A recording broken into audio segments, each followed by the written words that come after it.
Fala pessoal, tudo bem? Estamos aqui no Chegando em Orlando hoje, eu e o Leandro. E hoje a gente tem um convidado super especial, Daniel Vasconcelos, e você vai aprender hoje tudo sobre a parte de venda, compra de empresas aqui nos Estados Unidos, com a First Choice, que é quem o Daniel Vasconcelos está representando hoje aqui no podcast Chegando em Orlando. Certo, Leandro? Exatamente, gente. Boa noite para todo mundo aí. Mais um episódio com sucesso, Isso aí. com uma excelente pessoa que tem uma empresa fora da linha, aqui, fora da curva. A gente sente isso crescendo a cada dia com cada convidado que a gente traz para cá. E o Daniel Vasconcelos, ele tem muito conteúdo, principalmente para investidores, para pessoas que querem investir aqui nos Estados Unidos, que têm interesses em compras de empresas, em negócios no geral. E eu acho que vai ser uma aula, mais um dia de aula para a galera que está nos assistindo. Perfeito. Acho que não cansa de falar, né? Que a gente fala que cada episódio aqui é uma Exatamente. consultoria para quem está no Brasil e está pensando em estudar nos Estados Unidos, aprender inglês, como é que funciona. E hoje a gente está um pouco mais na veia empreendedora com o Daniel Vasconcelos aqui. Vamos aprender junto. Exatamente. A gente vai aprender junto com ele. Então, é uma consultoria para nós e vocês estão aprendendo aí também de tabela, né? Não, manda aí. bala. Bem-vindo, Daniel, para o podcast Chegando em Orlando. Muito obrigado Bem-vindo, pela Dani. presença ilustre. Super feliz de Primeiro estar aqui com engravatado. vocês. Muito obrigado aí pela presença. O Dani só anda na postura, que ele é... Me sentindo mal Linha. agora. Tenho De medo de forma errar alguma. aqui hoje. De forma alguma. Eu acho que cada um, a gente se vê de acordo com o que a gente fica mais confortável, né? Eu, como acabo entrando em muitos escritórios, conversando com muitos empresários, eu tento sempre me alinhar para que eles tenham o entendimento, né? Que quem está ali na frente deles é uma pessoa séria, Top. quer trabalhar com eles, quer ajudar, que faz um trabalho completo. Então, eu acho que essa questão da primeira impressão no mundo empresarial ela é muito importante. Eu acho que você não consegue chegar no momento para negociar ou vender usando uma camiseta e um shorts, né? sim, Ou sim. camaleão. Não foi uma indireta? Mas é isso aí, é a linha. É a linha, é a linha. E eu falo que assim, e é claro que eu me adapto também, né? Porque eu trabalho com empresários de todos os ramos. Desde um dono de um pequeno restaurante até o dono de clínicas médicas que faturam milhões de dólares. Então, a gente tem que estar se preparado para se adaptar ao cliente.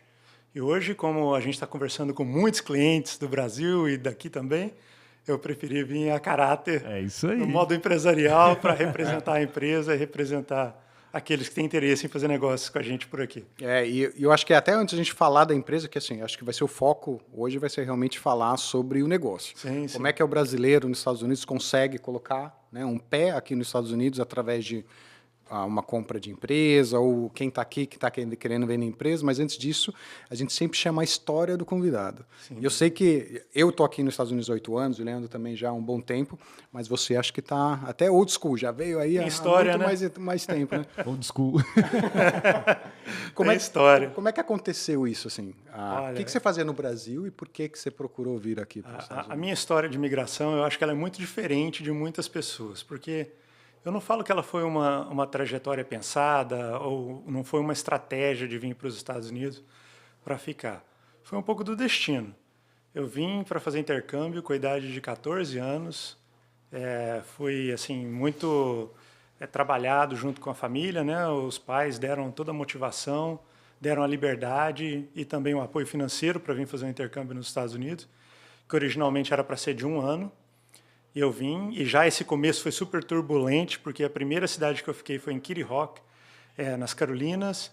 Minha primeira semana teve um furacão, então na primeira semana já tive um furacão.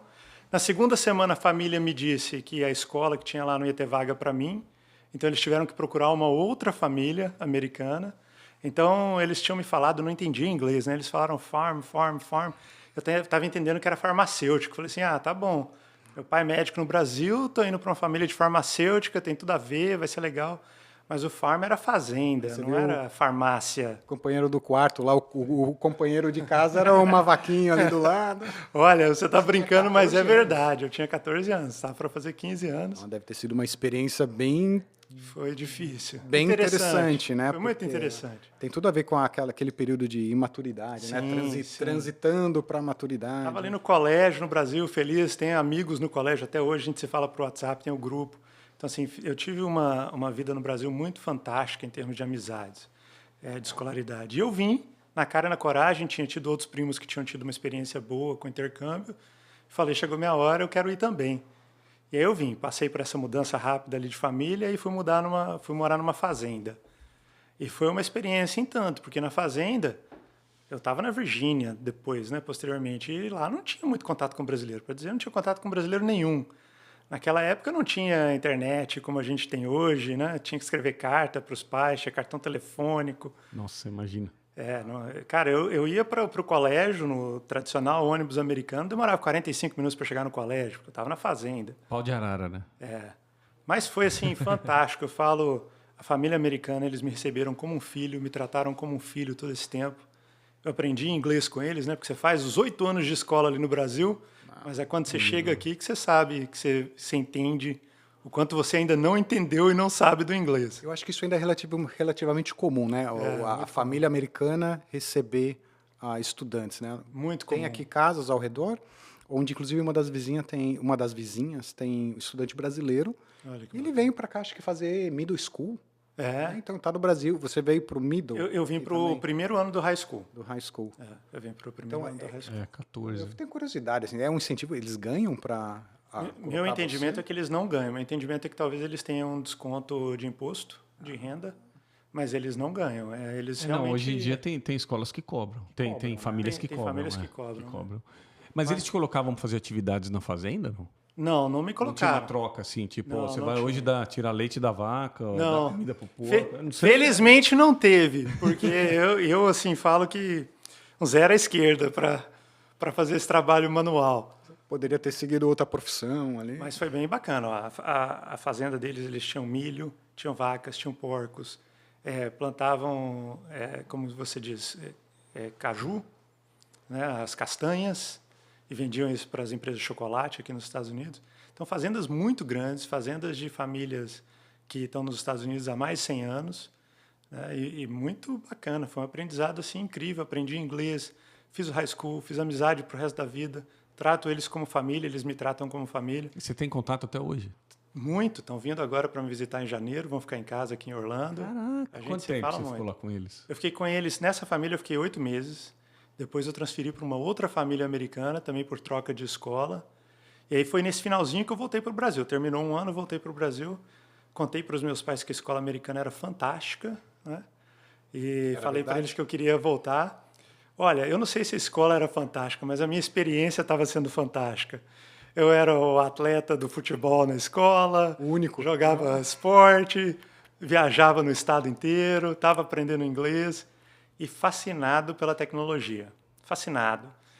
Meus pais americanos me levaram para conhecer muitos lugares, museus, eu fui em bases navais, eu fui em bases da Força Aérea. Olha que top. Muito bacana. Você acha que eles tiveram uma grande influência como motivação para você ficar aqui? Ou você com já veio com certeza. essa decisão? Não, eu quero. Não, eu vim para ficar um ano e voltar para o Brasil, mas eu me apaixonei pelo país, me apaixonei pela organização, pelas oportunidades que eu enxergava na minha frente. E essa questão de tecnologia é algo que brilhou os olhos, porque eu não sabia ainda que eu ia querer ser um engenheiro. Mas eu sabia que eu gostava muito de videogame, eu gostava muito de computador, eu gostava muito de todas as novas tecnologias. Eu sabia que a gente tinha algo em comum. Temos algo em comum. Legal. E aí eu fui ficando, e essa família conseguiu uma bolsa para mim, então eu saí do high school público, fui para uma high school particular, fiquei mais 2 anos. E daí, já estava 3 anos nos Estados Unidos, né? Falei, agora eu estou aqui, quero fazer faculdade também. Então, pulei para a faculdade, direto do high school, e fui fazer engenharia elétrica. Mas você ganhou bolsa ou não? Eu ganhei bolsa parcial. Sério? Porque Bolsa você parcial jogava? acadêmica. Sério, esporte? Não pelo esporte. Até tentei pelo esporte, mas eu era bom. Mas o técnico não reconheceu que eu era tão bom assim. Ai. Bom, agora a gente não pode tirar a prova, né? Tá falado, a gente acredita. Era craque, mas o técnico não via todo esse talento. Então eles me deram uma bolsa acadêmica, não teve jeito. É igual às vezes você olha um senhorzinho na rua e fala, quando era pequenininho, eu jogava muito, mas agora meu joelho não dá mais. Eu era o melhor. Era mais ou menos isso. E foi muito bacana. Eu fui com essa bolsa parcial. Então, naquela época, o dólar era muito atrativo ainda. Eu lembro que quando eu comecei, estava muito próximo do 1 a 1. E no meio da faculdade, o negócio já começou a enrolar. Eu lembro do meu pai tendo que trabalhar, atender consulta extra, tudo para pagar. E já naquela época, você tinha acesso também a trabalhar dentro da faculdade. Então, desde o meu início da trajetória acadêmica, eu sempre trabalhei dentro da faculdade. Fora que fazia os extras, né? Só que a gente não fala muito dos extras pelos detalhes técnicos que nós entendemos da imigração. Mas, cara, eu fiz de tudo. A gente pinta a casa, a gente corta a grama, a gente limpa. Tudo para ganhar aquele dinheirinho a mais para você, naquela vida de estudante, poder... Para ganhar aquele diploma assim, esse aí deu sorte. Exato, para ganhar o diploma que esse aí deu sorte. Você ganhou o diploma, o certificado oficial e o certificado de vida, né? Porque vida. tudo isso que passa Tudo isso acaba você passa. influenciando você como pessoa, né? Como pessoa, você aprende a dar valor, É, né? isso aí. Aqui, E né? Aqui. Eu aprendi E você- muito a dar valor. Você passou em universidade em outro estado ou já foi aqui na Flórida, não? Não, eu fiquei esses 3 anos de high school na Virgínia e fiz minha primeira faculdade nos Estados Unidos também na Virgínia, na cidade de Norfolk, numa universidade chamada Old Dominion University, que é uma universidade grande. Naquela época a gente já tinha mais de 45 mil alunos. Inclusive, isso, não vou dar a data aqui, porque senão eu vou contar a minha idade, mas lá atrás a gente já tinha aula com câmeras e muitos alunos assistindo a aula ao vivo nos navios da Marinha Americana, ao vivo. Então, eu tinha aluno no meio do mar, do oceano, fazendo aula ali comigo de engenharia, fazendo prova também pelo computador. Então, é uma tecnologia fantástica. E o domínio fica muito próximo da NASA também. A NASA tem uma sede em Norfolk e a gente tinha acesso. Então, imagina, eu falo uma criança, né, mas um adolescente, tendo acesso ali de entrar num túnel de vento para ver a aerodinâmica da aviação, aerodinâmica de carro. E qual que é o que? É engenharia mecânica? É engenharia... Eu fiz elétrica, mas a faculdade tinha engenharia mecânica, engenharia de computação, tinha engenharia também aeroespacial. Aí você disse que é a primeira faculdade que você... Eu estou até com medo de me sentir foi a agora primeira. desapreciado. E as outras faculdades? Então, as outras têm história também. Eu falo que assim, a gente, claro, que tem os nossos desejos e sonhos. Mas, às vezes, você tem que se permitir entender também que tem destino no caminho, né? Tem um caminho para cada um ser traçado. E o meu destino foi quando eu estava terminando a faculdade de engenharia elétrica nos Estados Unidos. Eu estava doido para trabalhar. Depois de 4 anos de faculdade, todo mundo quer ganhar um dinheirinho, né? E eu comecei a aplicar. E mandava currículo para vários lugares. E aqui nos Estados Unidos você tem muito o conceito de quando você não passa na entrevista, ou que a empresa não te recebe para a entrevista, eles te mandam uma cartinha agradecendo e dizendo que você não foi selecionado. Então, eu me lembro, no último ano de faculdade, com uma caixa de sapato, colecionando cartas de empresas declinando os meus pedidos de entrevista. Cheguei a conversar com algumas, tal, mas não deu certo. Porque a economia estava num momento delicado e também o número de vistos de trabalho tinha sido reduzido naquele período. Então, alguém tinha que me patrocinar para trabalhar. Então, acabou que eu fiquei naquele momento ali e falei assim, e agora, o que eu faço? Aí falei, já estava no último ano, falei, não quero ser um engenheiro atrás da mesa. Eu gosto de tecnologia, mas eu gosto de vender tecnologia. Eu gosto de falar do produto, eu gosto de apresentar o produto e não desenvolver o produto. Então, eu falei assim, vou fazer um MBA. Aí comecei a ligar para as boas escolas americanas para perguntar, etc. E aprendi que eles não me levavam a sério, porque para você entrar numa escola de MBA americano, você não adianta você só ter dinheiro. Você tem que ter experiência, você tem que ter currículo, você tem que ter atividades extracurriculares, você tem que estar em grupos, você tem que fazer networking, tem que fazer trabalhos voluntários. Enfim, foi um momento que eu acordei também, né? Que tive que entender que o MBA, para mim, não era o momento certo. Aí eu fui buscar o que tinha de mais próximo no mundo acadêmico de um MBA. E aí eu lembro que o Dean, que é o chefe do departamento de engenharia lá do Old Dominion, me ajudou, ele fez uma ligação para algumas outras faculdades, fazendo a recomendação.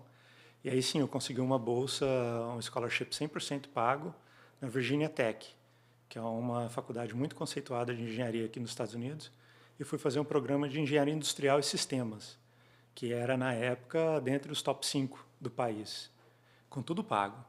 Inclusive alimentação, enfim, foi... Você tem ideia de quanto era o custo do curso? Eu tenho. Na época, a gente já se falava de quase 20, 25 mil dólares por ano. Por ano. E são o quê? 4 anos, 5 anos? O mestrado eram de 2 anos, né? Tá. Então, estamos falando aí de 50 mil dólares, mas isso lá em 1990 e pouco. Sim, se você aplicar os reajustes desde lá para cá. Então, eu fui com bolsa, fui trabalhar com o doutor Costas Triantes, que era um doutor grego. A gente brincava, né? Que o cara era muito fera, ele é muito inteligente. Está lá até hoje, então vocês podem procurar por ele. Foi um grande mentor, me ensinou no acerto e me ensinou no erro. confiou muito dos trabalhos ali que a gente fazia de pesquisa, ao qual tive acesso. A gente fazia pesquisa de dinâmica de sistema e impactos financeiros de manutenção para grandes navios, para grandes empresas. Foi uma escola de vida e eu fiz boa parte desses cursos não no campus principal da Virginia Tech, em Blacksburg. Eu fiz a maioria dos meus cursos próximo a Washington, onde é a capital dos Estados Unidos. E a Virginia Tech tem uma sede lá também para o curso de engenharia industrial. Então, além de ter o conteúdo acadêmico, eu tive uma baita de uma experiência que eram os colegas de turma. Porque eram pessoas que tinham alta experiência, tinha gente que trabalhava no FBI, tinha gente que trabalhava para o governo, tinha gente que trabalhava no Departamento de Defesa, tinha gente que era consultor para o governo. Então, assim, aquele núcleo de aprendizado, de network, foi fantástico. Eu me apaixonei com o que eu estava aprendendo, com o que eu estava vendo. Sempre o network. Sempre o É interessante network. você falando como começou a engenharia, que é um curso meio técnico, né? E aí você foi transicionando para áreas que circulam, tecnologia, sistemas, engenharia, mas voltado mais para a área de negócio. Para a área de o que negócio. diz muito sobre o seu momento atual. Gestão de projeto a gente fazia, né? Gestão organizacional a gente teve que fazer também. Psicologia organizacional. Isso parte do mestrado. Isso parte do mestrado. Interessante. É curioso, porque entendendo a história dele, conhecendo ele hoje, ele sempre foi de vendas. Sempre foi de Sempre vendas. gostei. Eu acho que estava no meu DNA de gostar de fazer a venda técnica, né? De explicar para as pessoas. Confundem um pouco quando fala vendas, generalizem, não é? Para cada segmento é um tipo de venda. De venda. Eu acho que as pessoas até confundem, porque eu gosto de falar, eu sou uma pessoa introvertida e trabalho com vendas, sempre trabalhei com vendas. Então, o vendedor não necessariamente é uma pessoa extrovertida. Isso, tem que entender do negócio. Tem que entender do negócio, tem que entender da infraestrutura, do produto. Eu gosto muito de dizer que a venda ela não é o meio, ela é a consequência. O meio são os processos que você criou, é o produto que você tem, é o meio que você chega no seu cliente, é o atendimento, o customer service. A venda é uma consequência de tudo isso, que se você fizer bem feito, a gente chega na venda. Quando a gente pensa em, por exemplo, venda no Brasil, tem muito fortemente do relacionamento, a quem você conhece, como você se relaciona. Isso. E você entrou no mercado na área de vendas aqui nos Estados Unidos direto para o americano. Eu estou supondo isso porque você cresceu nesse ambiente, você desenvolveu nisso. Essa história também é longa, tem muita diferença. Olha, eu terminei a faculdade aqui, o mestrado, comecei a procurar emprego. No meu último ano já estava fazendo aí um estágio na Siemens VDO, que na época era uma empresa automotiva. Fiz uma entrevista também no Washington Post, o jornal, foi bem legal, passei. Fiquei entre as duas e fui para o setor automotivo, pensando em voltar para o Brasil eventualmente. Tinha um parque automotivo muito grande. Naquela época a internet estava surgindo e eu falei assim, opa, esse negócio de jornal, não sei se vai estar aqui daqui a 5, 10 anos. Agora você entregou a idade. Eu entreguei a idade. A internet está começando. Estava começando. E aí eu procurando emprego, veja bem como que esse mercado americano, como que ele te propicia tantas oportunidades. As faculdades, elas fazem os job fairs e career fairs. Então, elas atraem as grandes empresas para o campus da faculdade para elas conversarem com os estudantes que estão se formando para eles entrarem no mundo do trabalho. E tudo nichado. Tudo, cara, muito organizado. E vocês têm os booths, você participa, você entrega o currículo ali para os representantes das empresas. Eu me lembro de ter feito várias aplicações e uma delas foi para a Continental Pneus, né? E fui convidado para fazer entrevista, fiz entrevista, passei na entrevista, só que a função, o trabalho de trainee era na Alemanha. E eu pensei, bom, já são 9 anos de Estados Unidos, aprendi o meu inglês, não conheço a Europa ainda. Um fator importante para mim na época era que a Copa do Mundo seria na Alemanha. Então eu falei assim, cara, vou encarar esse negócio. Eu não sabia nada de pneus, era uma vaga de trainee para pesquisa e desenvolvimento. Mas falei, vou encarar esse desafio. Nossa, foi para a Alemanha. Fui para a Alemanha. Peguei o avião, larguei tudo para trás e fui para a Alemanha viver uma vida nova. E não foi fácil. Ali você não tinha família ainda, né? Não tinha família, era só eu, deixei os amigos aqui. Mas já falava alemão de trás para frente. Rapaz, tem história para contar ainda das dificuldades do idioma chegando num país novo. Porque as pessoas assumem, não, vai falar inglês, né? Mas já não escutei falar que não é bem Eles assim. nem fazem na Alemanha. questão de tentar entender, né? Não, muitas vezes não. Até que dentro da empresa era tudo em inglês, as pessoas falavam inglês, mas saía da empresa era outro mundo, né? Era o país deles, a vida deles, a cultura deles, e eu tive que aprender. E foi muito bacana. Tive uma experiência na Alemanha fantástica. Fiz amizades de vida na Alemanha. Fui super bem recebido pelos colegas de trabalho. Falo que a percepção que a gente tem do alemão é que ele é frio, né? Mas ele esquenta. Quando você conhece ele, ele te conhece, eles veem o seu propósito, seus valores e estão alinhados com os deles, e que você respeita a cultura deles, cara, é O amizade americano pra é muito vida. parecido, né? O americano é muito parecido. Tem essa nesse frieza sentido. desde que você prova o contrário. Ele Exato. vai indo aos pouquinhos, até confiar. Até confiar. Eu trabalhei bastante com alemão na SAP. SAP é uma SAP, empresa claro. alemã. E eu tenho essa percepção. Você entra a primeira vez para conversar com ele, é muito do profissional, vai falar. Mas realmente não demorou muito. Eu marcava one-on-ones, conversas, e não falava de trabalho. Eles explicavam o costume deles para mim, perguntavam como é que era no Brasil. Ficou muito informal. É demais, assim. Não rendia o trabalho. Porque ia falando Eles e ia gostam. jogando papo, conversa fora. Eles são um povo muito aberto para o mundo, né? O alemão viaja para o mundo inteiro. Eles estão no centro do mundo ali na Europa. E os alemães gostam de viajar, até porque o clima não é muito favorável. Então, é uma cultura que favorece a você tirar férias e diz para as pessoas que as férias são merecidas e que você deve aproveitar das férias. Então, as pessoas viajam, conhecem o mundo, ganham cultura, aprendem outros idiomas e trazem isso para o país deles. E a gente sabe a fortaleza que a Alemanha é na engenharia, na questão de processo. Enfim, foi uma escola para a vida, a qual eu amei, me apaixonei. Estava ali como engenheiro, trabalhando como engenharia de processo mesmo, melhorando o processo de fabricação de produto. Mas aí deu 3 anos de Alemanha. Hannover tinha assim, um céu cinza muito parecido com o de Londres, chovia bastante. Sombrio, né? sombrio. Depressivo. Aí eu falei assim, bom, acho que está na hora de voltar para o Brasil. Agora eu vou dar a data, né? Porque era 2008, o Brasil estava naquele momento de subida. Aquele né? momento da capa da revista Da com capa, Cristo Redentor isso. voando. Eu falei assim, vou subir junto, bora decolar com o país, né? Pé frio. É frio. Voltei para o Brasil pela empresa, fui trabalhar em Jundiaí, no estado de São Paulo, e eu mineiro, né? Então esse negócio de esfriar, esquentar no relacionamento, eu entendo bem que nós mineiros nós somos bem desconfiados. Mas voltei para o Brasil, aí fiz minha carreira na Continental, trabalhando com venda de pneus por mais de 9 anos ali em Jundiaí, do Brasil para o mundo, né? Porque eu viajava para a Alemanha, viajava para os Estados Unidos, respondia para os Estados Unidos e também atendia toda a América do Sul em algum momento, fazendo parte de equipamento original, depois parte do mercado de reposição com vendas. E foi crescendo, né? A gente vai aprendendo, foi desenvolvendo. Aí no Brasil eu fiz um MBA, então foi o 2º mestrado, lá no INSPER em São Paulo, que foi bem bacana. Eu falo que eu sempre estudei, não pelo título, mas porque eu acho que você estudar tem 2 pontos principais. Um que você está sempre aprendendo e o outro eu volto para o network. Exato. Você conhece pessoas inteligentíssimas, fantásticas, de background diferente, e as quais, ao longo do caminho da vida, você vai conversando com essas pessoas. Até hoje tem o meu grupo do INSPER no WhatsApp, a gente conversa às vezes, tem momentos diferentes que um apresenta colegas para os outros. Então, eu falo que o ensinamento ele é para a vida. Então, todo mundo tem a oportunidade de continuar aprendendo. Eu falo que a gente deve continuar aprendendo. E aí, cara, como é que eu voltei para os Estados Unidos? Como é que eu vim trabalhar para os americanos? Eu estava sentado na minha mesa um dia, feliz da vida com o trabalho que eu estava fazendo. Tinha um time fantástico no Brasil. O pessoal trabalhava muito, muito bem.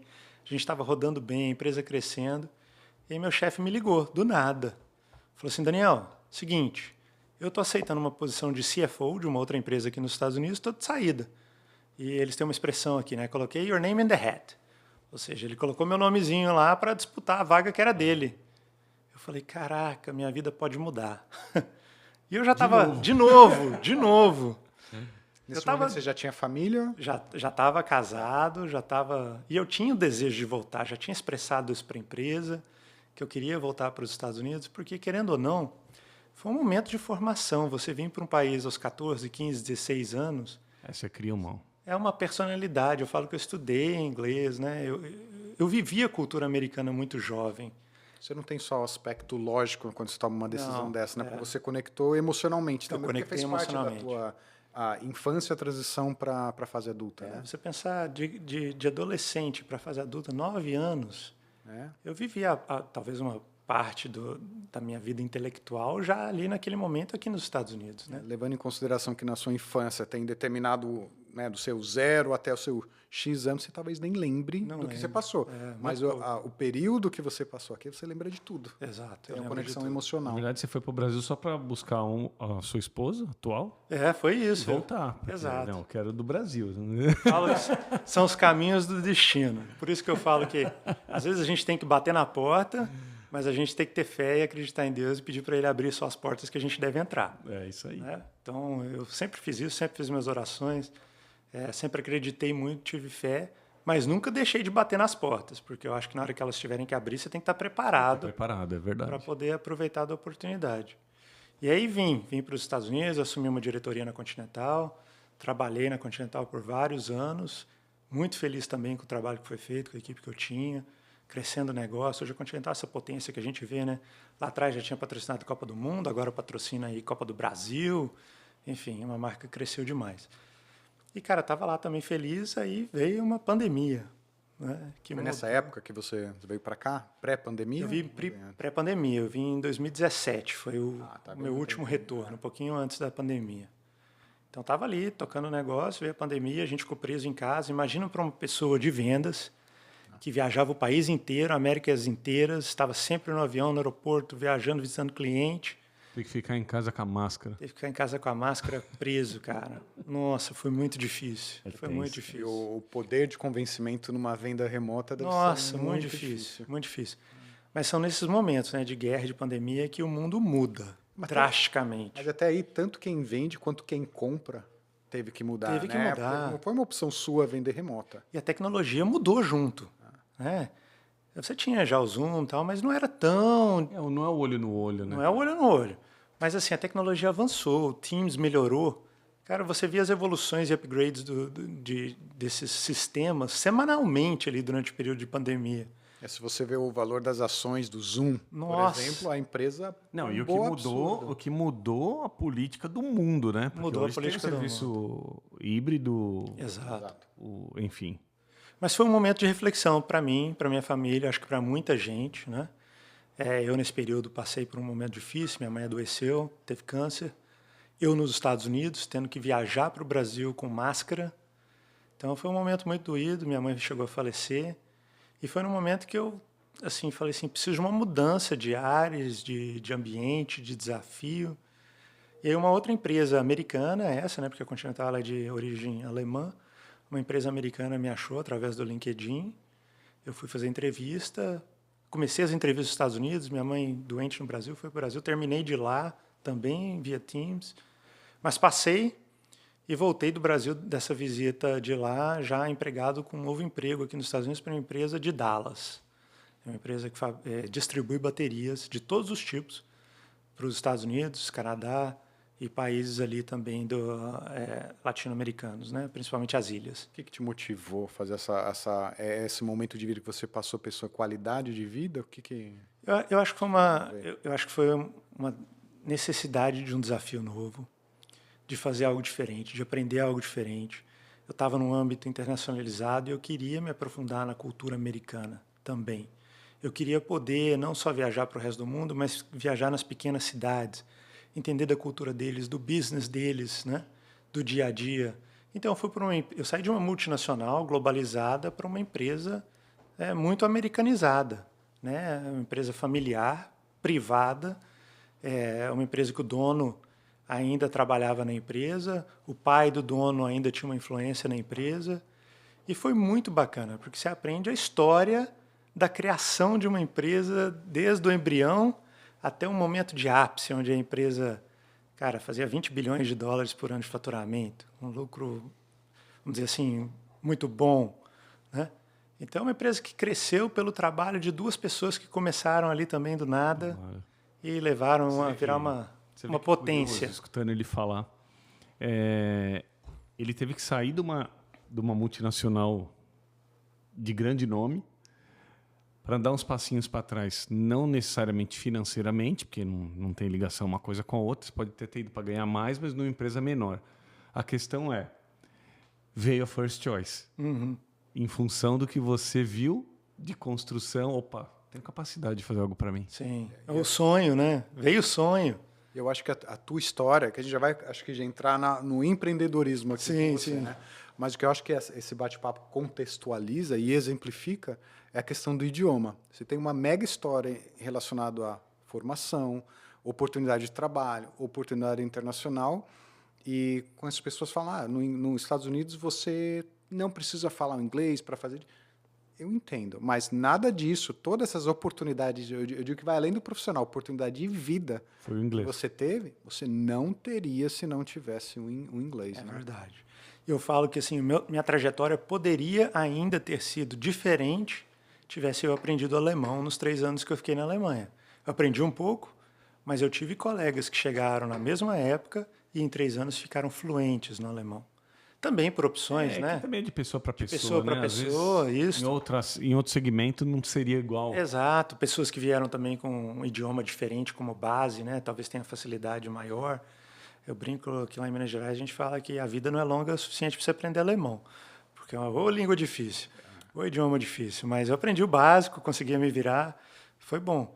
Mas eu sempre falo para as pessoas, se você tem a oportunidade de estudar e de aprender, não se limite. Por que você vai se limitar?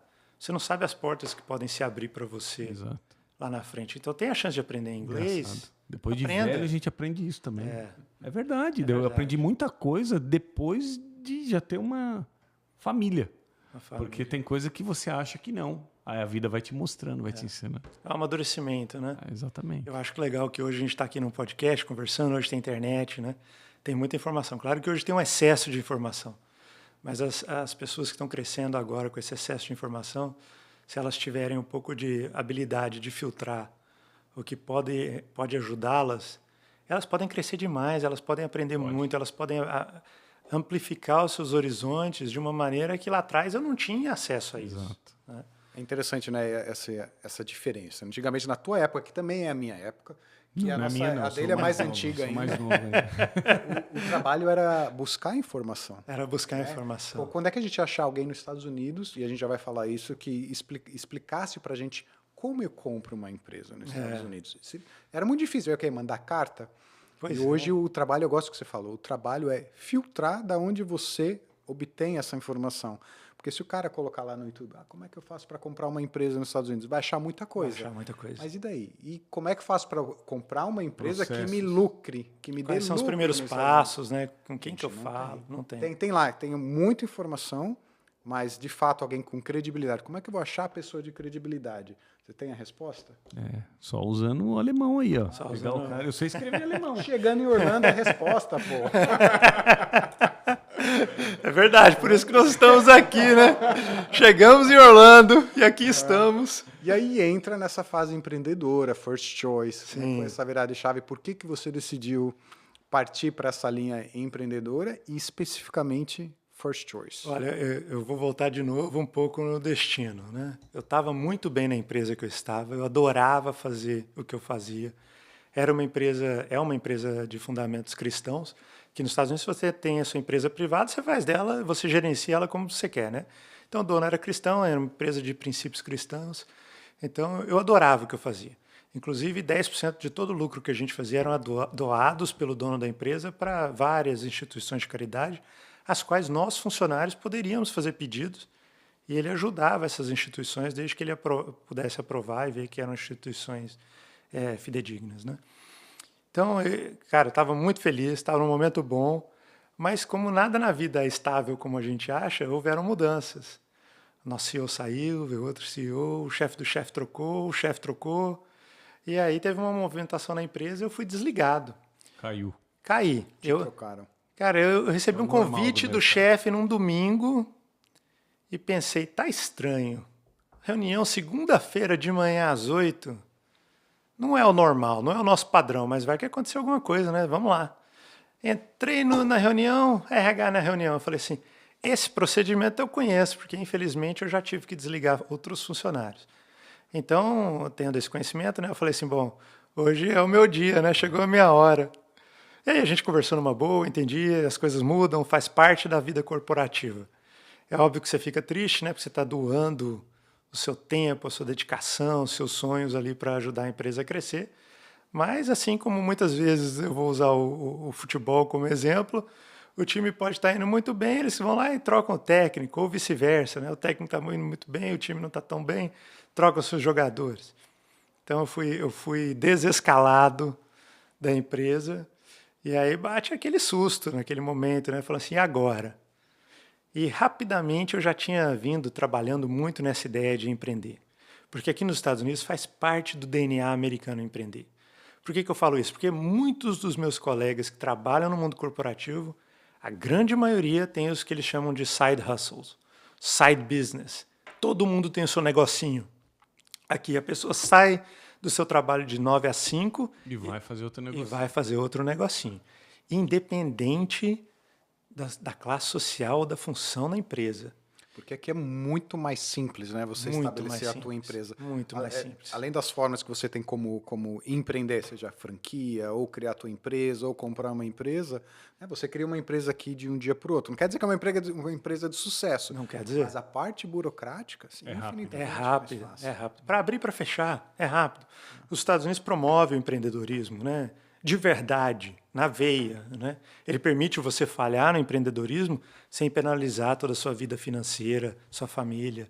Enfim, ele te dá ferramentas para você realmente tentar trabalhar e trabalhar certo E empregar. e empregar e ter sucesso. E você não precisa ter o governo como teu sócio, quase 50-50 Não aí precisa, não no precisa. estabelecimento da empresa, né? Não precisa. O meu gatilho para começar a conversar com o Leandro, a gente criou a OMCO, o grupo de networking, seja lá o que for, também foi uma demissão. Foi uma demissão. Eu trabalhava para Deloitte e aí eles também reestruturaram e reestruturar é bom usar esse argumento. Reestruturaram a empresa e mandaram embora. Numa segunda de manhã chegou um convite também. Eu conheço o procedimento também. Tá bem. Entrei Faz lá, parte. tinha uma pessoa da RH, falei, tá bom. Mas daquele momento em diante eu coloquei na minha cabeça, eu não quero depender 100% entre o side hustle. Exato. Eu não quero depender 100%. Se eu puder crescer alguma coisa em paralelo e que um dia se torne a fonte principal, é isso que eu quero aqui nos Estados Unidos, porque prosperar, eu acho que é alguma coisa muito forte do americano. Todo mundo aqui quer prosperar, Sim. porque você falou, os negócios, o governo, ele quer que você prospere para que você pague impostos, certo? Impostos, cria empregos, cria uma economia pujante. E eu falo, né, a inovação vem do empreendedorismo. E para um país competir economicamente com o mundo, o país não pode parar de inovar. E se ele não fomenta o empreendedorismo, ele para de inovar. É engraçado eu ter uma situação contrária, porque graças a Deus eu nunca passei por esse período de demissão. Desligamento, Sempre né, eu demissão. É muito bom, porque não passei por esse problema, porque eu acho que psicologicamente eu acho que te dá uma derrubada. Sem Por dúvida. várias coisas. Você fala, pô, mas eu estudei tanto. Será que eu estou fazendo errado? Você deve se perguntar isso, né? Com certeza, acho Eu que não faz tive, parte. graças a Deus, essa experiência. Todas as empresas que eu trabalhei, eu acabei pedindo a conta para ir para algo melhor ou para sair. Inclusive, minha última empresa, que foi que eu vim para cá. Mas uma coisa eu aprendi e caio no mesmo lugar que vocês. Porque aqui me ensinou a empreender, que é o que nós estamos fazendo agora. E mesmo com permissões de trabalho, tudo que eu tenho, eu nunca nem utilizei. Eu sempre trabalhei para mim aqui, principalmente na minha segunda passagem. Então, se amanhã acontecer isso comigo, não vai me derrubar, porque eu vou saber me virar em N situações, porque eu usei o inverso. É. Então, eu entendo, que nem quando o Dani saiu da Deloitte, né? Ele, pô, vou ter que abrir um negócio para mim, tal, as ideias bateram, a gente construiu, foi tudo rápido. E ele já percebeu hoje que se acontecer de novo, por algum motivo, porque todos nós estamos sujeitos sim, aí, claro, você acontece. não vai mais pensar. Não, agora eu consigo fazer para mim. Já É sabe incrível que como tem a... muda, cara, a cabeça Como da muda, gente. muda. E como muda a cabeça de nós, que estamos ali no olho do furacão, e da família. Da família. Né? Porque quanto é importante ter apoio da família, Exato. apoio da Ana, e todo mundo em volta vira um problema. Assim, pessoalmente, para mim foi o sentimento de fracasso, de desastre, porque naquele momento minha única fonte de renda, como é que vou sustentar nos Estados Unidos? Ou no Brasil ia ser a mesma situação, né? Mas aí vem o apoio da a rede de suporte, né? Rede de suporte. Família, amigos, e como isso é importante para levantar. A Ana teve um papel excelente, O Leandro aqui, né? Que naquele momento você lembra como é que eu estava emocionalmente. Ele deu uma balada, cara. Eu acho que todos nós damos, e é bom a gente falar sobre isso, porque as pessoas às vezes não querem externar esse sentimento, mas nas pessoas nos melhores profissionais do mercado, uma situação dessa abala. É isso que eu falei, abala porque você deve se sentir onde eu errei. Você chegar na tua casa, teus filhos sentados no sofá, foi mandado embora. Você faz de tudo. Você faz de tudo, dá o seu melhor, dedica a sua vida, seus fins de semana, muitos dos feriados, né? Você abre mão Exato. pelo trabalho, para a empresa, para a sustentação, assim, para aquilo que você está vivendo profissionalmente. E chega nesse momento você fala, puxa, será que valeu a pena? Eu sempre fui CLT, eu nunca fui empresário. Eu falo que isso pesa talvez ainda mais para nós brasileiros por conta da cultura. Porque a cultura dos nossos pais era, qual é o ápice para um pai? Ou o filho se virar médico, advogado, ou ele ter um emprego de multinacional. Comprar uma casa. Comprar uma casa, é isso, né? Mas para essa geração atual de internet, de empreendedorismo, não existe essa pressão cultural. Os pais olham para os filhos e falam assim, olha, o mundo está mudando, se adapte, inove, vai junto e faça a sua vida. Seja ela sendo um influencer, seja ela sendo um jornalista, seja sendo um advogado, seja sendo um médico. E a gente aprendeu também com esse novo mundo da informática, né, conectado, que o seu histórico escolar não determina necessariamente o quanto que você vai ganhar financeiramente. Principalmente aqui, né? Principalmente aqui nos Estados A gente Unidos. está falando de tecnologia, qual a importância de ter um bacharel? Eu vejo o valor, como você falou, rede de relacionamento, como te molda como caráter, mas se a gente olha sobre o ponto de vista de experiência, Sim. será que vale a pena... E limitação do budget, né? Limitação Quanta do grana eu budget, tenho? sim. Será que vale a pena fazer uma universidade ou investir numa certificação na determinada área que a pessoa quer atuar? Exato. Porque às vezes o garoto lá de 25 anos fez um curso técnico, está ganhando mais do que eu, mais do que você, porque ele é união. bom, fez uma certificação boa e está antenado no mercado. Você tem que estar preparado. Eu falo que no meu negócio, a gente vai falar disso daqui a pouco, né? Eu saí de um mundo de multinacional, onde eu acreditava que todo mundo no resto do mundo estava como eu. Todos os dias eu ia atrás da cadeira, no escritório, trabalhando, do horário que você entra até o horário que você sai, para esse novo mundo de empreendedorismo, após a abertura da First Choice, agora trabalhando como corretor de empresas. O que eu vejo de gente ganhando dinheiro de maneiras diferentes é impressionante. Eu gosto de falar crianças, não são crianças, né? Mas jovens, seus 22, 23 anos, que tem ali sua empresa de landscaping, que é cortar a grama, não se iludam. No sol da Flórida, não se iludam. Mas que estão faturando 2, 3 milhões de dólares ao ano, cortando grama. E você olha e fala assim, nossa, esse aí não fez faculdade. Tá bom, não fez faculdade, mas está faturando bem, tem um lucro maravilhoso, faz o que ele gosta, é uma tradição de família, está dentro da cultura dele, faz bem feito, é extremamente profissional e está aí. E daqui a pouco ele vende a empresa dele por alguns múltiplos e já fatura alguns milhões, ele trabalha depois se quiser ou não. Ele tem essa opção. Né? Então, esse impacto do trabalho da multinacional para nos trazer para o empreendedorismo, eu acho que ele é um momento muito delicado, porque você está ali e você fala assim, volto, não quero que aconteça de novo, quero ser o senhor do meu caminho, mas eu falo que a gente tenta, né? A gente nunca sabe, porque Deus às vezes tem percursos diferentes para a gente. Então eu nunca falo não, nunca digo que eu não vou voltar para o mundo corporativo, pode acontecer em situações diferentes, mas o meu momento foi de sair e abrir o meu negócio e falar assim, agora eu quero tocar do meu jeito, no meu tempo, e fazer o meu melhor e trazer toda a excelência que eu aprendi no mundo corporativo global para esse meu mercado, para esse meu nicho, e atender clientes de maneiras diferenciadas, com essa experiência, trazendo para eles profissionalismo, seriedade e uma entrega que talvez eles não encontrem com outras pessoas porque não tiveram a mesma experiência, a mesma formação, e talvez o mesmo desejo, né?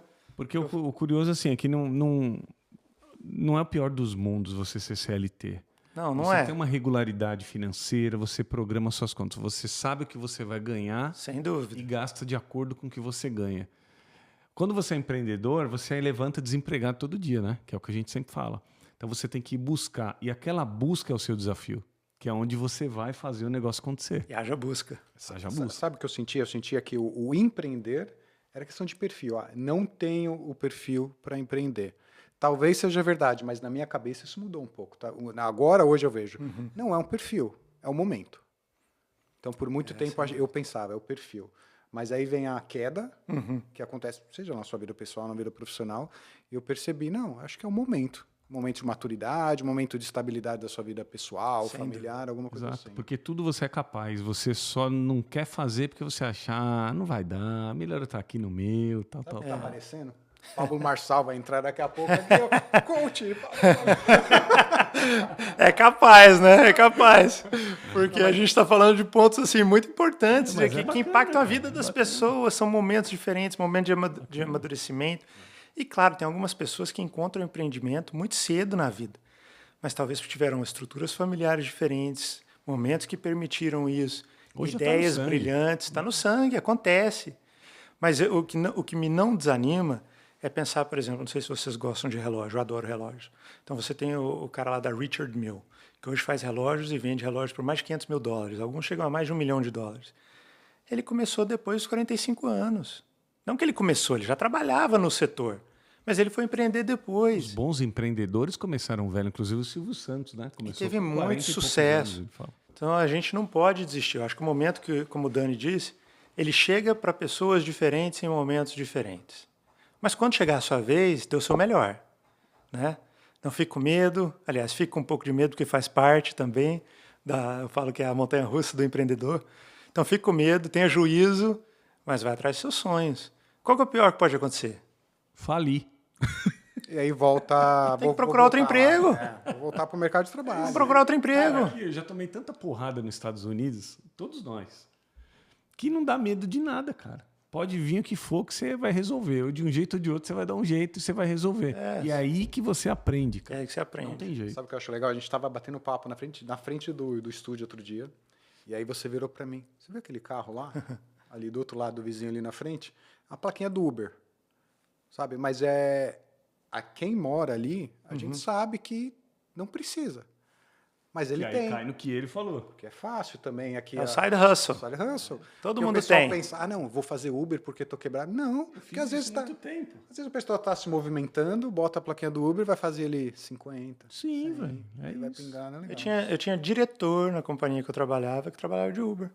Olha aí. Diretor. Ele fazia o side hustle dele. Sabe o que ele falava para mim? Eu esfrio minha cabeça, eu converso com outras pessoas. Networking. Networking. Fiz isso muito tempo. Networking. Eu não falava pra você? Sim, você De onde falava. conseguir clientes, coisas. Era isso, era o Networking. network. cara. Eu tinha funcionários na empresa que trabalhavam das 8 às 5, saíam e depois ia trabalhar em loja grande. Exemplo, Walmart, Home Depot. Só que aí que tá a sacada. Quando eu fazia Uber, as pessoas falavam assim: nossa, mas você tá aí faz tempo e faz Uber? Ó a cabeça das pessoas. cara. As pessoas não sabem o que é isso. Elas não olham. Não olha, não tem a visão macro. É uma mudança Eles olham cultural. assim, ó, põe um negócio aqui, olha aqui.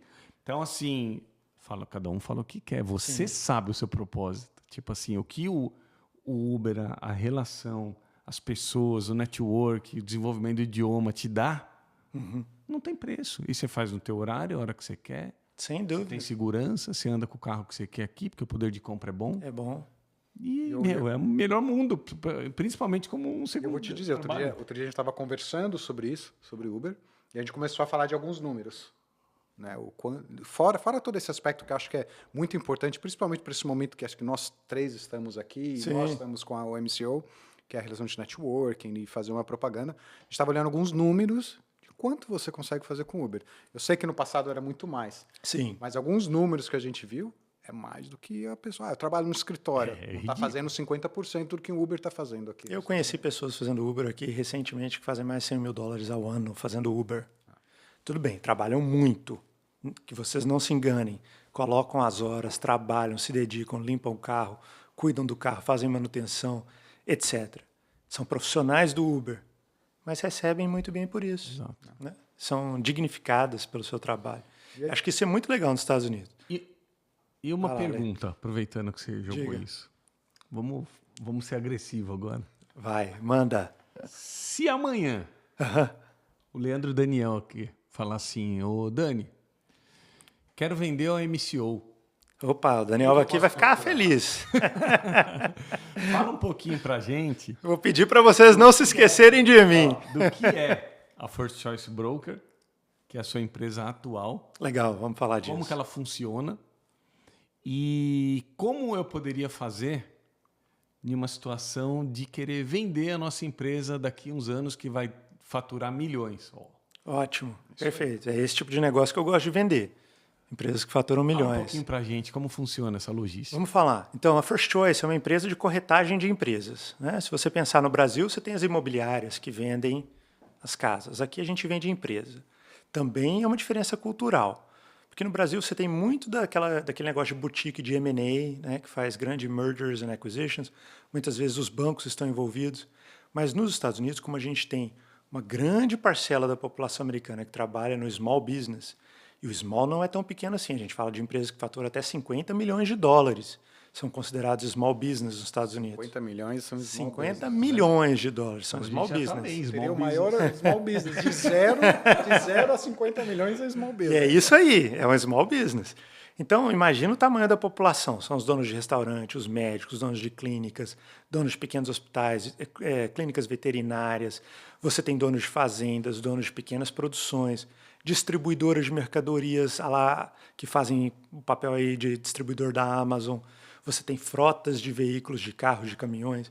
Então, você tem todos os segmentos que participam desse small business e esse é o nosso foco. Nós fazemos a venda e ajudamos os compradores a comprarem o small business. A First Choice eu comprei, é uma franquia, ela pertence a uma empresa familiar que é baseada em Las Vegas, Nevada. A família está no business há mais de 30 anos. Eles já fizeram 20 bilhões de dólares de transação de compra e venda de empresas. São quase 110 escritórios nos Estados Unidos inteiro. Eu comprei a minha franquia aqui em Orlando, no lado leste de Orlando. Então tenho todo esse território, mas posso trabalhar em qualquer região dos Estados Unidos, desde que eu não saia fazendo campanha por carta ou impressa para a área que não é a minha área. Mas se eu encontrar alguém de Boston que queira vender comigo, eu posso atendê-los numa boa. Tem um pequeno porém, você precisa ser licenciado para fazer esse trabalho. Não é qualquer um que pode fazer. Você não pode acordar amanhã e falar, quero vender uma empresa. Então, você primeiro tira a licença, que é muito parecida com o Cresce no Brasil. Você tem que ter uma licença de Real Estate Agent aqui nos Estados Unidos. Você tem que estar associado a um broker. Então, é uma função regulamentada, regularizada. E além de você ter essa licença, obviamente você precisa ter um treinamento. Você está trabalhando ali com perdas e ganhos, com parte financeira, com declaração de imposto de renda das pessoas. Então é importante que você tenha um entendimento do mundo corporativo, empresarial, para que você trabalhe nesse ramo. Então eu entrei nesse ramo, estou trabalhando nessa empresa desde julho, estou super feliz, estou apaixonado, porque antigamente estava trabalhando num ramo específico, agora estou conhecendo de tudo, de todas as pessoas, de todos os tamanhos, desde uma pequena operação de um food truck, que às vezes fatura 50 mil dólares, até uma empresa de software que fatura seus 20 milhões de dólares. Tá? Esses são os meus clientes potenciais, e o meu papel é ajudar essas pessoas a vender. Você vai falar assim, pô, Daniel, mas quantas empresas você vende por ano? Aqui nos Estados Unidos se vende empresa muito e em grande quantidade, com muita velocidade e em grande quantidade. Por quê? Um dos fatores pela qual eu escolhi esse caminho é porque você tem uma parte da população que está se aposentando. São os baby boomers. Então, essa grande parte da população são empresários que agora precisam decidir o que eles fazem com a empresa. Ou eles fecham as portas, ou eles falem, ou eles vendem, ou alguém vai herdar a empresa. Certo? Melhor opção é a venda. Melhor, depende. Às vezes, se você tem um filho, e seu filho gosta do negócio, quer tocar o negócio... Vira herdeiro. Qual o índice disso? É baixo, muito baixo. Melhor vender. Porque agora a gente vai para os entre aspas, né? Quando você nasce com tudo, às vezes você não tem nada. Às vezes você não quer aquilo. Você tem acesso a tudo, você quer tocar outros negócios, você quer mexer com outras coisas. Você não quer ficar no mesmo ramo do pai, da mãe. Porque tem a ver também com aquele sonho pessoal, né? Sim, objetivo pessoal. Às vezes o pai tem uma empresa que sei lá, vale 5, 6 milhões de dólares, mas o cara tem um sonho de ser, sei lá, um influencer. Sim. Ou o cara quer ser um médico. O cara está no ramo de restaurantes, que é muito bom, dá muito dinheiro, mas pensa só, você também tem que trabalhar fim de semana, até tarde. Depende do segmento. Depende do segmento. 24 horas. E você trabalha B2B só? Eu trabalho B2B, principalmente na venda. Mas na compra eu trabalho B2C, porque a maioria dos investidores são pessoas comuns Que que querem Inverte. comprar uma empresa, né? E eu ajudo essas pessoas a fazer a compra. Então eu trabalho muito para ter várias empresas no meu portfólio para vender e eu tenho que casar essas empresas com compradores que estejam alinhados com o propósito daquelas empresas, compradores qualificados, que tenham os fundos para fazer a compra. E a gente vai falar aqui dos Estados Unidos, né, da cultura. Cara, não eu, mas tem outros vendedores da First Choice que já estão no negócio há mais anos. Tem cara que vende 2 empresas por semana. top, hein? É muito top, muito top. Então, o número de transações ele é muito alto. Por quê? Você fala, pô, Daniel, mas por que isso acontece?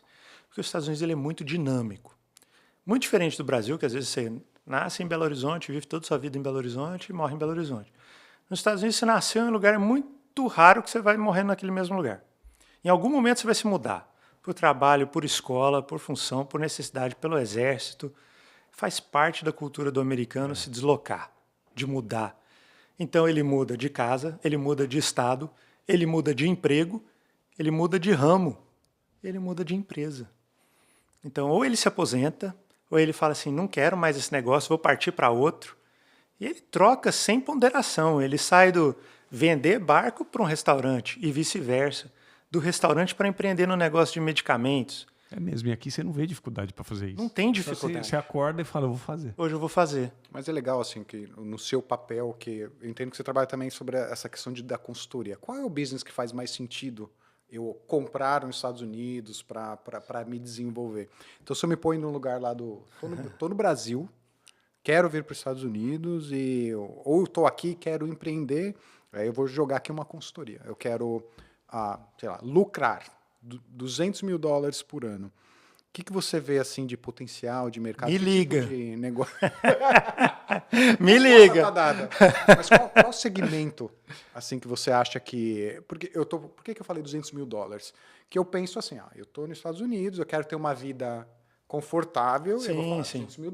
O que é mais sólido? ok. Qual o tipo de empreendimento Qual tipo de mais negócio? sólido que você não... Que eu não preciso investir, sei lá, $1 milhão, mas que me gere talvez algum lucro interessante. Cara, eu trabalho com todos os tipos de investidores. Vou falar do investidor que tem muito dinheiro e do investidor que tem pouco dinheiro. E cada investidor ele tem uma necessidade diferente, dependendo do seu momento de vida, dependendo da sua situação financeira, dependendo do seu sonho migratório, né?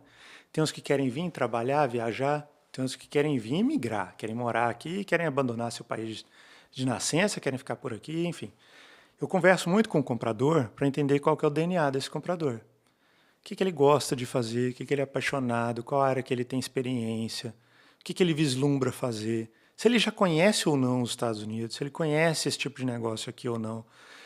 E eu dou um tiro no meu pé, eu falo isso para todo mundo. Às vezes meu pai ele fala comigo, poxa, Daniel, você não vai vender desse jeito. Você fala para o povo não comprar, eu falo para o povo não comprar. Porque muita gente quer investir por investir. Eu falo, não faz isso.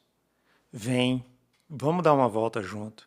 Conheça outros empresários que estão aqui em Orlando, ou em Miami, ou na região. Tenha o seu feeling do que é bom, do que não é bom. Converse com as pessoas, faça o dever de casa. Vamos procurar algo que te traga prazer. Porque se você comprar só pelo lucro, vira dor de cabeça. Vira dor de cabeça. Você vai ter o lucro, mas você não vai ter prazer. Então, eu atraso muitas vezes a minha venda. Porque eu falo isso para o comprador. Olha, seu primeiro passo é a gente bater um papo. Vamos qualificar o que você tem interesse. O segundo passo é você conversar com um advogado de imigração. Porque, dependendo de caso a caso, você precisa ter uma estratégia para você vir para os Estados Unidos legalmente. E aí eu nem dou meus pitacos, eu deixo o advogado de imigração fazer o trabalho com esse candidato. Eu falo assim, na hora que você tiver uma estratégia definida com o advogado, aí eu entro, aí a gente bate um papo. Eu, você e o seu advogado, para a gente achar uma empresa que entre dentro do perfil imigratório, que te dê direito a visto, que te dê direito a green card, que te dê direito a morar aqui ou simplesmente a passar por aqui, viajar ou a investir aqui. Então, uma vez que essa conversa com o advogado esteja realizada, uma estratégia bem traçada, eu falo, agora vamos procurar a sua empresa. E a gente procura com calma. Eu falo, não com muita calma, né? Porque esse processo todo é até chegar naquele momento. Porque aqui nos Estados Unidos gira tanto que, às vezes, se você gostou de uma e não fez a oferta ali, ela vende. Então, por isso que esse processo inicial ele é muito importante. Porque Porque na hora de chegar na compra, Você já está sabendo o que você quer. você está sabendo o que você quer e você não pode ficar olhando demais, porque nos Estados Unidos o giro é grande. Do mesmo jeito que você vende, o pessoal compra. E tem muita furada também de empresa que está sendo vendida que talvez não se paga. Tem também. Tem também. E eu não chamo de furada, tá? Porque eu falo assim, cada empresa tem sua história, tem seu histórico. Eu vou te dar um exemplo e você vai falar assim, poxa, Daniel, realmente não é uma furada. Você tem donos que são donos de uma empresa. Aí vamos supor que esses donos tiveram algum problema familiar. A empresa estava ali começando, muito promissora, e aquele dono precisou vender, porque ele teve um problema familiar, ele precisa se mudar, ele precisa cuidar de outra pessoa. Só que a empresa ainda não está dando lucro. Ele colocou o aporte inicial, a empresa está começando, não está girando ainda naquele potencial que ela tem. Então você pode olhar para os números e falar assim, poxa, é uma furada. Mas se você entende do negócio, se você entende do nicho, se você sabe o que fazer, sabe fazer gestão, você, cara, às vezes você está comprando uma empresa muito barata, num valor excelente, que você pode levantar, ela pode explodir. Tem cara que é especialista nisso. E tem cara que é especialista nisso. Eu até falo assim, o meu trabalho hoje ele é muito mais buscar empresa para vender, para ter portfólio, do que buscar comprador, porque comprador a gente tem demais. Além do comprador e investidor individual, você tem aqui nos Estados Unidos os fundos de investimento. Eu tenho fundo que me manda e-mail, falar assim, olha, se você tem empresa com esse número de EBITDA, com esse número de funcionários, nesse ramo, eu pago em cash. E, cara, é assim, eles compram. Só que aí você tem que entender muito qual que é o propósito do vendedor. Porque esse é o meu papel, né? Fazer a cola ali entre o vendedor e o comprador. Encontrar pessoas que se complementem, que tenham entendimento. E tem que dar esse casamento, porque esse cara volta para você. Esse cara volta. E assim, você está fazendo uma negociação. A negociação é... Eu sou a pessoa que faz a transação, que ajuda aqui no processo, mas no final o comprador e o vendedor são eles que estão realizando a transação. Um está vendendo e o outro está comprando o negócio. Ele comprou o negócio, eu não vou estar mais ali para ajudá-lo. O negócio é dele. Então é importante ele ter esse entendimento que ele comprou, ele fez o dever de casa, né? Então eu trabalho essas duas pontas para quê? Para que você tenha esse casamento. Muitas vezes o vendedor, ele criou a empresa dele como filho. Ele está lá, tem 30 anos de empresa, chegou o momento dele se aposentar. Ele não quer vender a empresa para qualquer um.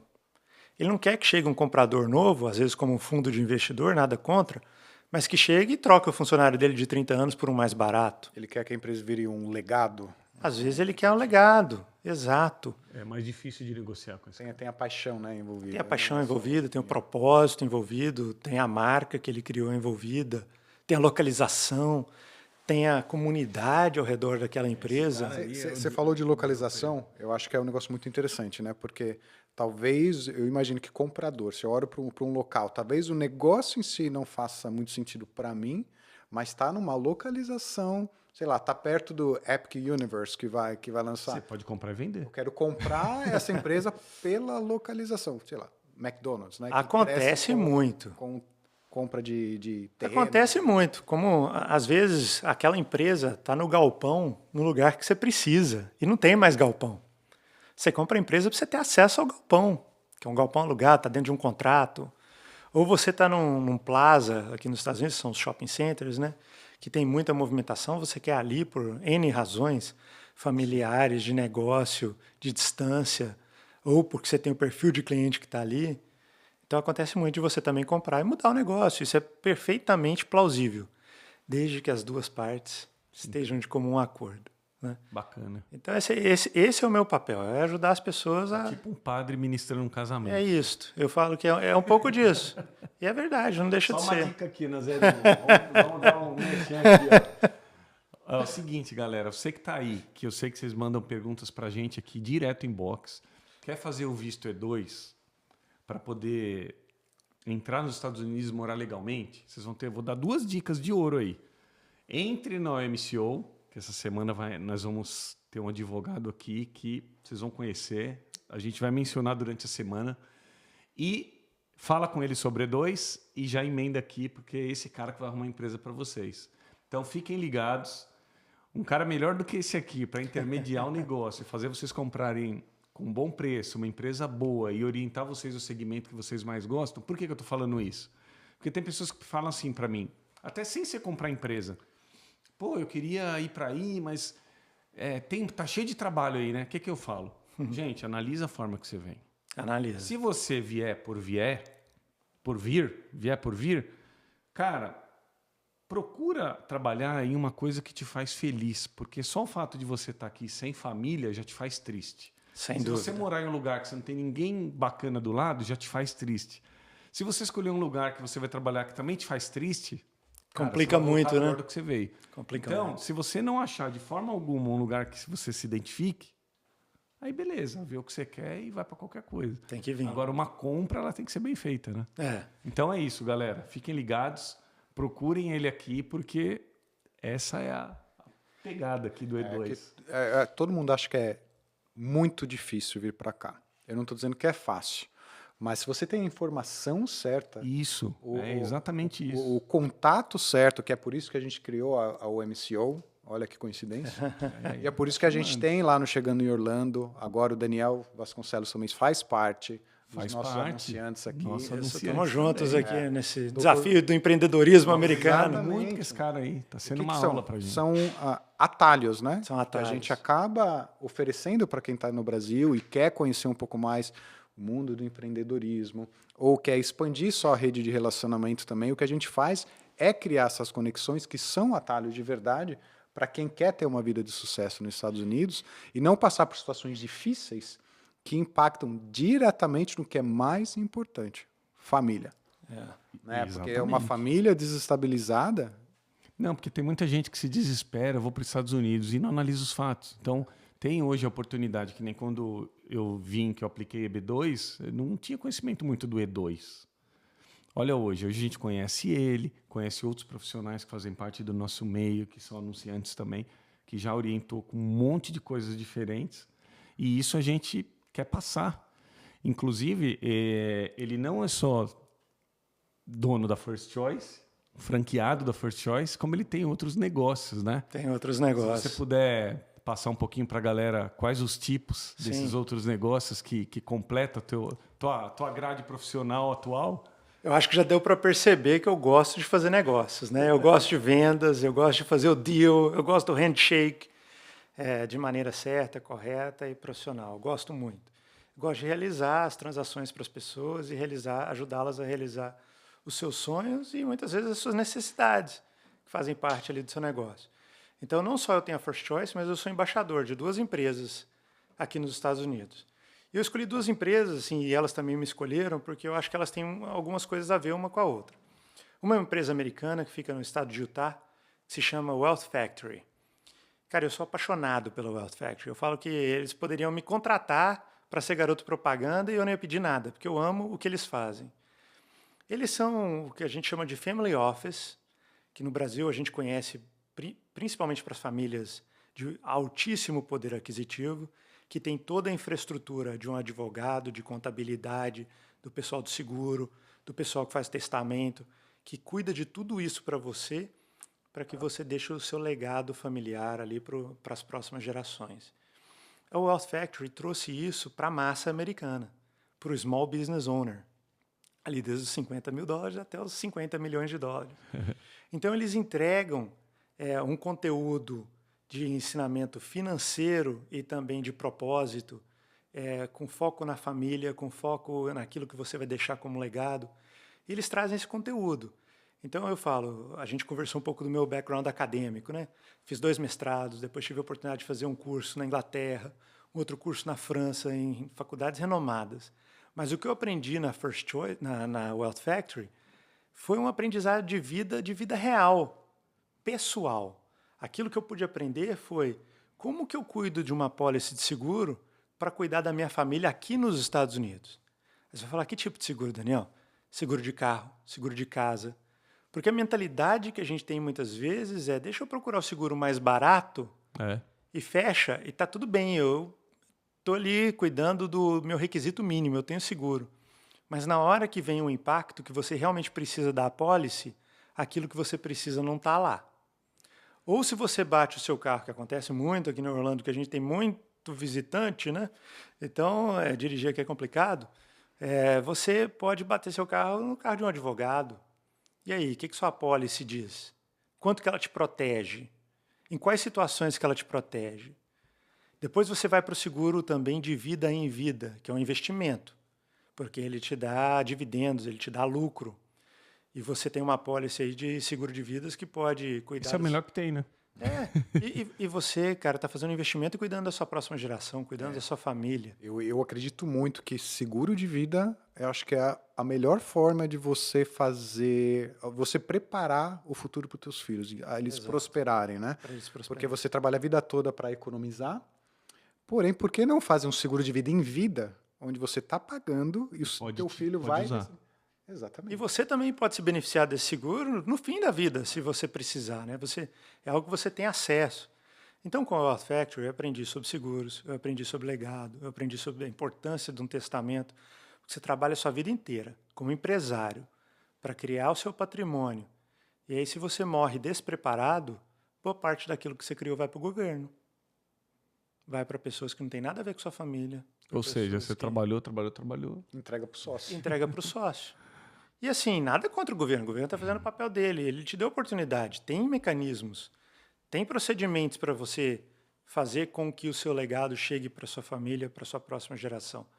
Mas você precisa ter conhecimento.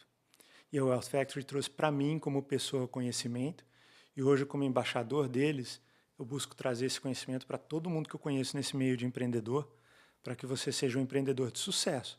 Chegar lá na frente. Vocês conversaram o nosso bate-papo aqui em como vender a OMC lá na frente por milhões de dólares, certo? Tem muita coisa que eu aprendi através da Wealth Factory.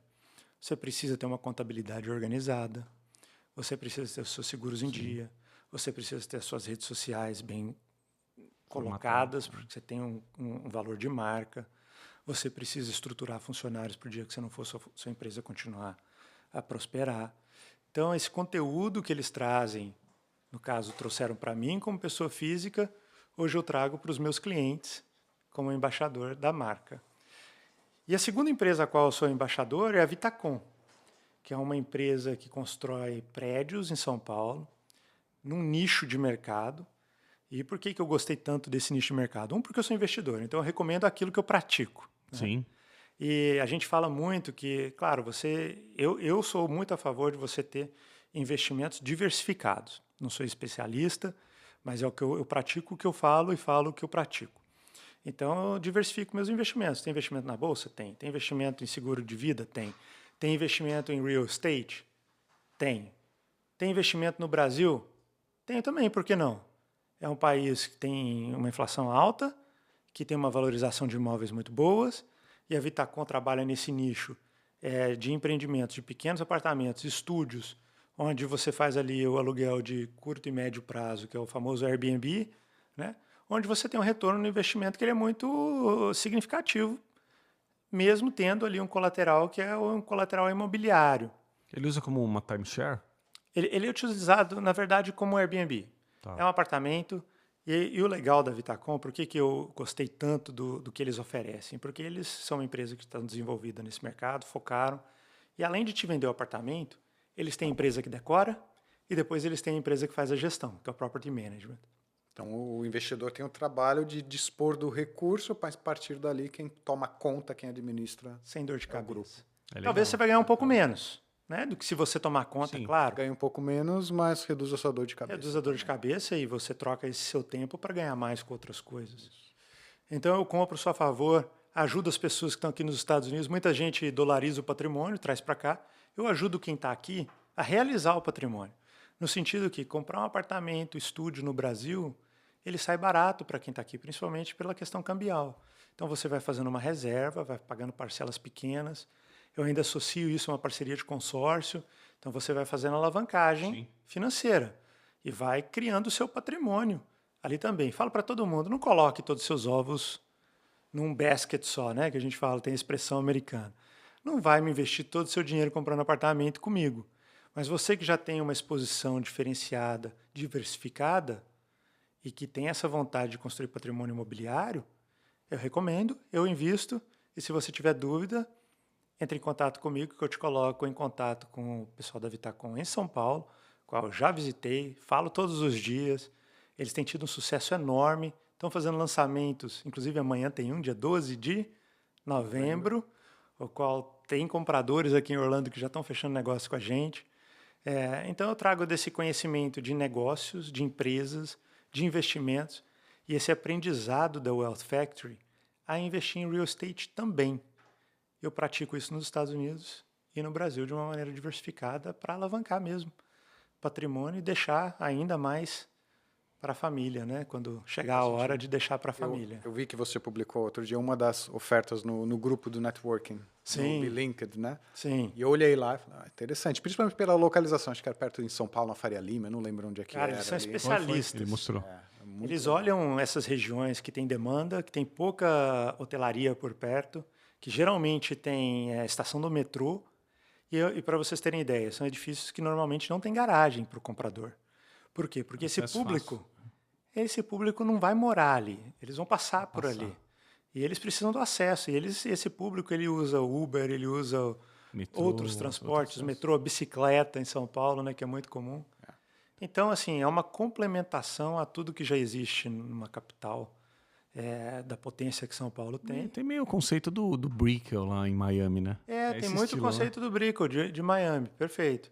Lá é muito parecido, inclusive no Brickell também você tem alguns Rotatividade é apartamentos de alta rotatividade, fazer Airbnb também. Então é isso aí, galera. Vocês conheceram um pouquinho do Daniel Vasconcelos. Posso aproveitar só Onde? fazer uma Deve. última Opa, pergunta? por favor. Antes, sobre a compra de negócios que a gente estava falando aqui. Isso serve só para quem tem cash para comprar à vista ou existe essa questão de financiamento na compra Pergunta de imóvel? fantástica. Ainda bem que a gente não foi embora sem essa. Obrigado. Ó, tô me sentindo agora, hein? Que pergunta fantástica. Ainda bem que a gente não foi embora sem essa. Tem muitas soluções, tá? Tem soluções de todos os tipos. Vamos falar para você que é o brasileiro que mora nos Estados Unidos, que já está regulamentado, tem o seu green card, ou é um cidadão americano. Eu vou te apresentar algumas opções de financiamento, mas principalmente o SBA Loan, que é o Small Business Association, que traz aí empréstimos a juros baixos, prazos extremamente extensos e que tem o backing do governo americano. Ou seja, se você não pagar, o governo vai lá e cobre para o banco uma parte do seu default. Tá? Por isso que é barato e por isso que ele tem uma extensão de prazo muito longínqua, que pode chegar até 25 anos. Então imagina que delícia. Você vai lá, pega $1 milhão, tem 25 anos para pagar, seu dinheiro está te fazendo mais dinheiro. Fantástico. Porque você põe para girar. Você põe para girar. Você põe para girar. E dá para fazer com vários tipos de negócio. Mas é importante que você já esteja aqui legalizado, tenha um bom credit score, que aqui é muito utilizado para esse processo de decisão. Você tem que ter um bom plano de negócio. Ninguém vai te dar dinheiro sem você ter um plano de negócios, né?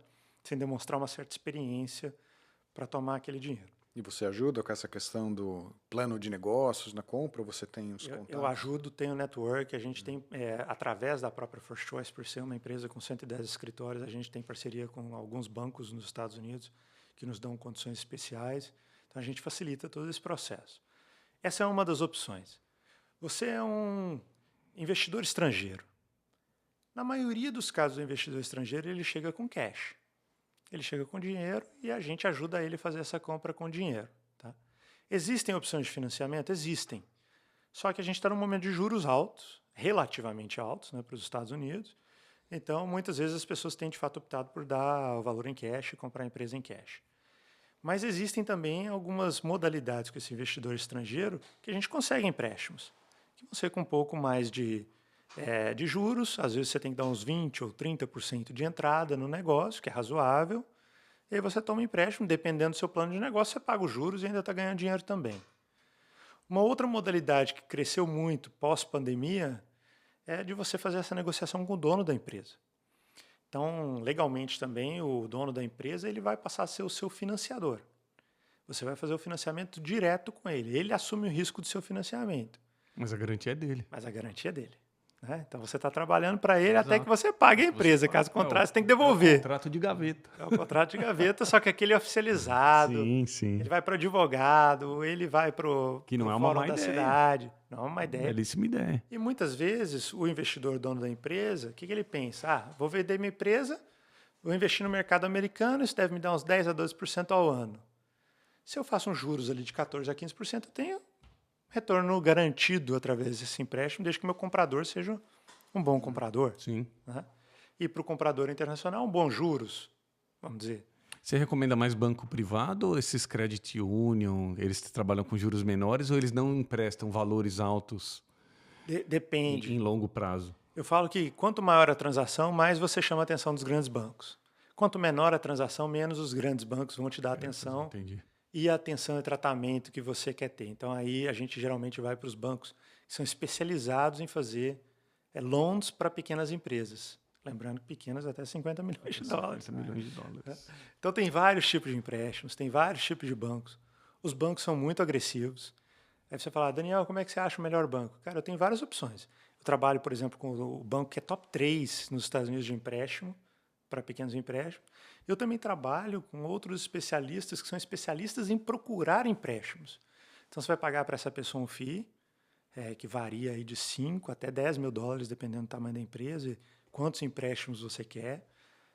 E eles vão pesquisar para você com mais de 500 bancos nos Estados Unidos.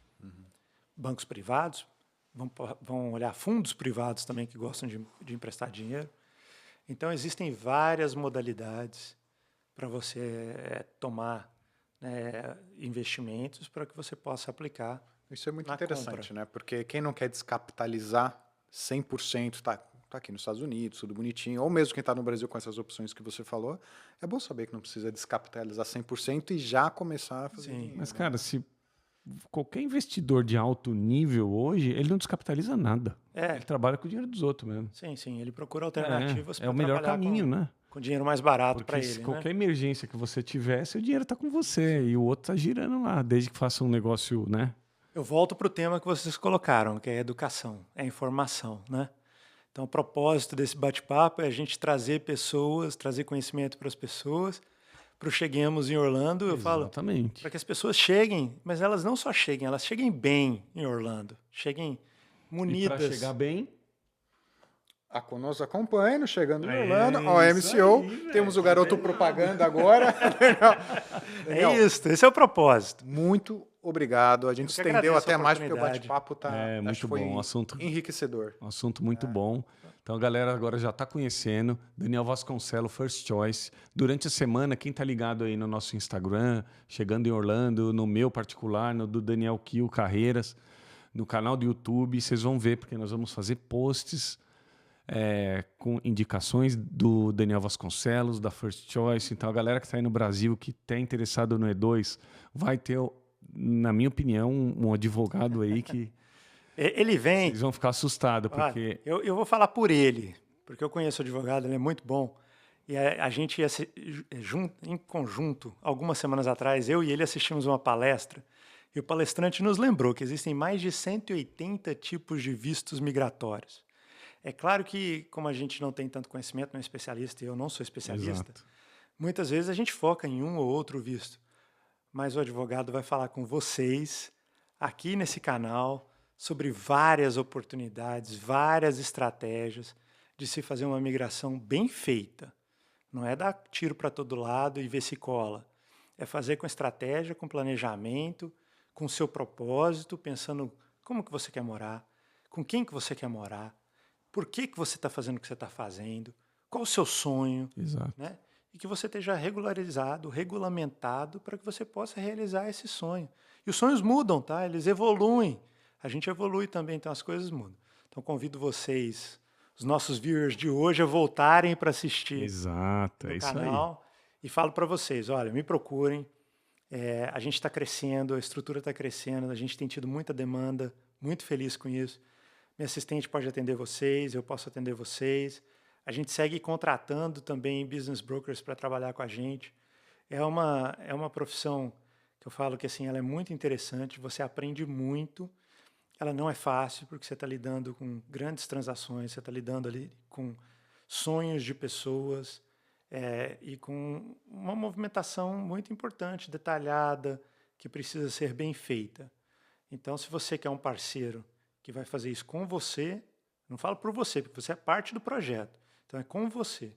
Procure a gente, eu estou à sua disposição, quero trabalhar com você ou para que você compre a sua empresa ou que você nos procure para a gente vender a sua empresa pelo melhor valor possível, pelo que ela realmente vale no mercado, para que você recupere tudo aquilo que você colocou desses anos de trabalho e que a sua empresa, mesmo pós-venda, possa continuar a prosperar e você possa prosperar com os lucros dessa venda. Tá bem?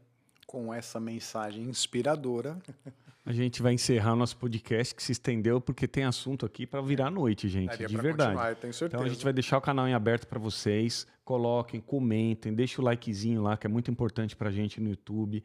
Se vocês estão vendo aqui todos os patrocinadores nossos, peço para que vocês entrem no site da OMCO, www.omco-usa.com. Por lá vocês vão ver todos os nossos anunciantes, as empresas. Então, tudo que vocês precisarem é só entrar lá através do site ou do nosso link da bio, que vocês vão ter acesso a tudo. E agora nós vamos devorar essas coxinhas da Love Snacks, que está sempre acompanhando a gente nos nossos episódios aqui. E peço para que vocês sempre deem atenção para os nossos patrocinadores, porque daqui vocês vão colher muitas coisas boas, porque assim, gente, tudo que nós colocamos dentro da OMCO são empresas conceituadas, empresas que nós convivemos aqui, nós conhecemos quem nós colocamos aqui dentro e nós temos um profissional de cada segmento, tá? Então é escolhido a dedo sim, nós abrimos mãos de muitas coisas, né, Dani? Para poder colocar pessoas com credibilidade dentro da nossa estrutura. E o Daniel Vasconcelos faz parte dela também. É uma honra estar aqui com vocês, eu agradeço a oportunidade novamente. Muito obrigado. Para que vocês que estão vendo esse canal pela primeira vez, esses dois rapazes já são um sucesso aqui em Orlando, já são um sucesso no Brasil e a cada dia eles estão crescendo exponencialmente. Então, para mim, é uma honra e um privilégio estar aqui na mesa com eles hoje. Muito obrigado. Obrigado você pelas palavras. Estou emocionado, arrepiou agora. Tamo junto, valeu, galera. Boa noite para vocês. Vamos que vamos. Até mais. Fui. Tchau. Boa noite.